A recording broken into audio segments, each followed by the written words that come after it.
In 2.5, we're going to work with a topic that actually a lot of kids tend to struggle with at first, but once you do it for a long time, implicit differentiation actually becomes quite simple, but the concept of it initially can be kind of tricky.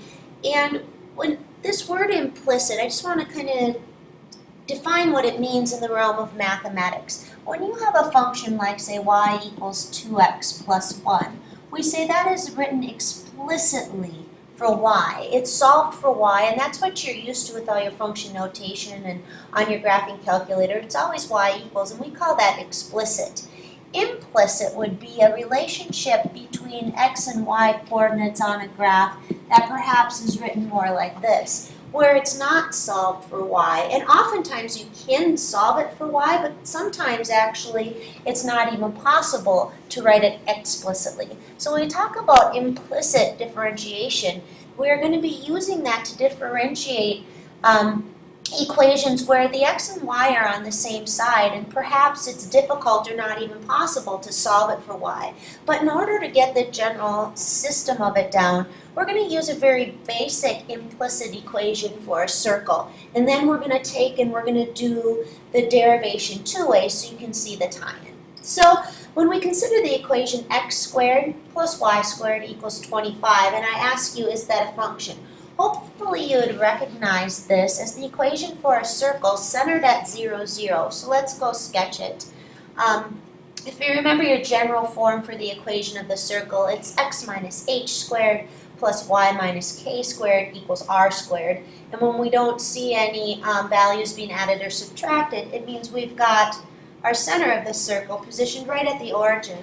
And this being r squared means we go out to 5, up 5, left 5, and down 5. And I'm going to make a circle right here. So but the question is it a function arises? No, it's not a function because it fails the vertical line test, or we'd say for every x, there's actually two y values that correspond to it, not just one.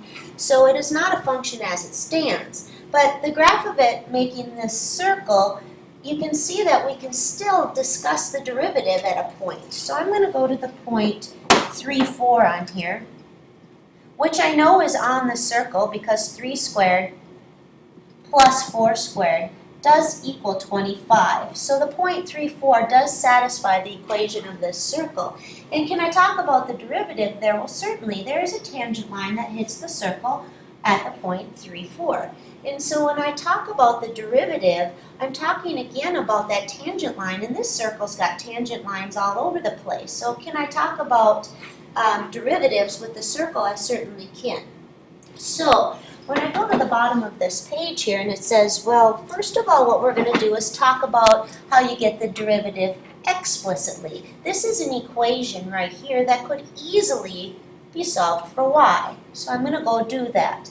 Keep in mind that you can't always solve them easily for y, hence this whole new process I'm going to give you. But to tie it in, I'm going to solve this, do this one in the way you would already know how. I'm going to subtract x squared from both sides, giving me 25 minus x squared. And then I will take the square root. When I take the square root, I have to do plus or minus. Alright, so that's the equation for my circle. And before I even move on, I'm going to go to the graphing calculator just so I can bring up a graph and use my dy dx option on my calculator to say what is the slope of the line at 3, 4. I'm going to actually go do it on the graphing calculator, and I think you should also. So I'm going to bring up my graphing calculator from down at the bottom of the screen here. And I am going to go enter the equation for that circle. So I'm going to go to my y equals button, and because this is a function grapher, where did it go? I think it's behind here somewhere. There it is. Okay, so because this is a function grapher, when I go to my y equals button, I don't know why it's doing that. All right, there we go. All right, so I'm going to enter the square root of x squared minus 25. Now, it is plus or minus the square root, so if I would like to see the whole circle, I would have to enter that as it'd be 25 minus x squared. I'm going to back up there. I entered it wrong. So I've got 25 minus x squared, and let me delete off the rest of this stuff here. I made a mess. Alright, and if I were to graph that, what I would get is the top half of a circle. If I wanted to get both halves, I'd have to, again, under here, enter it as two separate functions being pieced together. You can see on my graph right here, it's just sketched the top half of the circle. If I'd like it to sketch the bottom half, I'd have to hit negative and then repeat that 25 minus x squared. And when I go hit graph, you'll see it pieces the two parts of the circle together. And right here at 3, 4, I would like to know what's the slope of the tangent line, or what is the derivative there when x is equal to 3. So I can go to my option on my calculator, my math option. Actually, that's under my calc option. And I'm going to go down to number 6, and I'm going to enter 3, and I'm going to see what it says. And it says negative 0.75. And I'd like you to remember that my derivative there was negative 0.75 or negative 3/4. So I'm going to refer to that in just a second. The slope of this tangent line right here, or the derivative, is negative 3/4. So going back here to the notes, all right, I'm going to write that on there. dy dx, and sometimes we'll write that with a little bar here, and we'll say when x is equal to 3 is negative 3/4. So on the next page in the notes, what I'd like you to do is we're going to take that equation for y, and we're going to use the rules we already know. We just said that we know that y is equal to plus or minus the square root of 25 minus x squared, which if I write with a power would be plus or minus 25 minus x squared to the 1/2 power. I know how to take the derivative of that without any new rules. I'm just going to use my chain rule, and I'm going to say that my derivative is equal to 1/2 times 25 minus x squared to the negative 1/2 times the derivative of the guts, which in this case would be negative 2x. When I clean that up, you can see these are going to cancel. I get negative x over 25 minus x squared, and it's the square root. Keep in mind that was plus or minus. So you'll see what happens when I put in that 3. Remember, I was figuring out what is the derivative when x is equal to 3, and according to my graphing calculator, the answer to that was negative 3/4.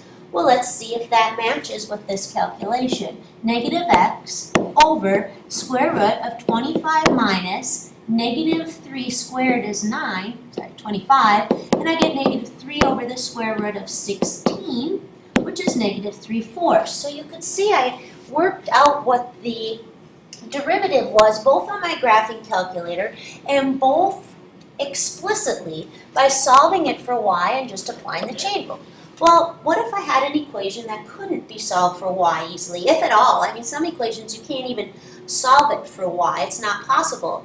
Could I still find the derivative? And the answer is yes. And that's what I'm going to show you next. I'm going to apply it to the circle so you can see it happening, so you can see me getting the same answer of negative 3/4, yet a third way. So, back to the circle. X squared plus y squared equals 25. We're going to write a series of steps after I explain where it comes from. We're going to leave it in this form. We're not going to solve it for y, because oftentimes, like I said, you can't easily solve it for y, if at all. That doesn't mean, though, that I can't find the derivative. I have to use a process called implicit differentiation. And you'll know when to use it, because we use it when x and y are on the same side of the equals, like right here. So I'm going to, first of all, I would like to show you this in kind of 3 ways. I'm not sure about my time limitations here. So first thing I would like to do is tell you that you take the derivative of both sides of the equation. So I'm going to take the derivative of the left-hand side of the equation with respect to x, and I'm going to take the derivative of the right side of the equation. On the right-hand side, the derivative of any constant is just 0. On the left-hand side, the derivative of a sum is the sum of the derivatives. So I'd have the derivative of x squared with respect to x plus the derivative of y squared with respect to x. Now this right here, we know the derivative of x squared is 2x. But you'll notice right here, I don't have a variable match. And you've got to consider y as some function of x. And I've seen it shown a couple of ways. So I'll do it one way first here. But you consider this a chain rule problem. Like, for example, if you wanted to do it like this, you would say, well, I take the derivative of u squared with respect to u first times the derivative of u with respect to x, which becomes 2u times the derivative of u. It's a chain rule problem. So you have to consider y itself a function of x. So when I take the derivative of y squared, I get 2y. But then I have to multiply it by the derivative of y. Again, it's very much like the chain rule problem. I've also seen it, I'm going to show you it in green just to make sure you have an understanding of that you're applying a chain rule. I've also seen books where they say, you know what, call y right here a function of x, so that when you take the derivative of x, you get 2x. But the derivative of a function of x is to a power is 2f of x times the derivative. So really, when you have that y and that non-variable match, you take the derivative of this with respect to y, which would just be 2y, but then you have to multiply by dy dx. All right, keep in mind I'm trying to figure out what the derivative is. So if I solve that for the derivative, I'd get 2y times dy dx is equal to negative 2x dy.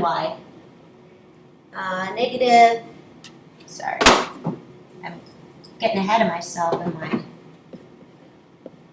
solving. Now, to solve this for dy dx, I would divide both sides by 2y. The 2's would cancel, and I get negative x over y. And then, if you go back to what I originally had, I said, what happens when x is 3? And we wanted to know at the point 3, 4 what the derivative was. You'll see that implicitly out pops a negative 3 over 4. It's very nice. Well, I'm going to take this more formal notation where I use the dy dx, and I'm going to use that same process. So I'm going to go rewrite this, and I would like you to also. I'm going to go rewrite this, and now I'm going to use a little bit easier notation.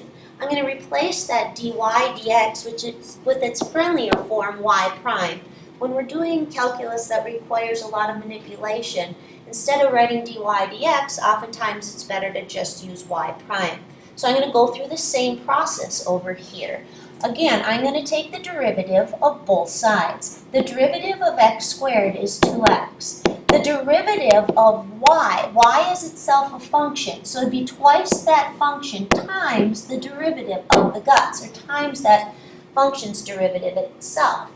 And the derivative of a constant is 0. So you'll notice that when a part implicitly is only in terms of x, that I can very easily take its derivative. But when it's in terms of y, keep in mind I'm thinking the chain rule. Bring it out front, knock it down 1, multiply by the derivative. And it's this that I'm trying to solve for. So I'd again subtract the 2x, divide by 2y,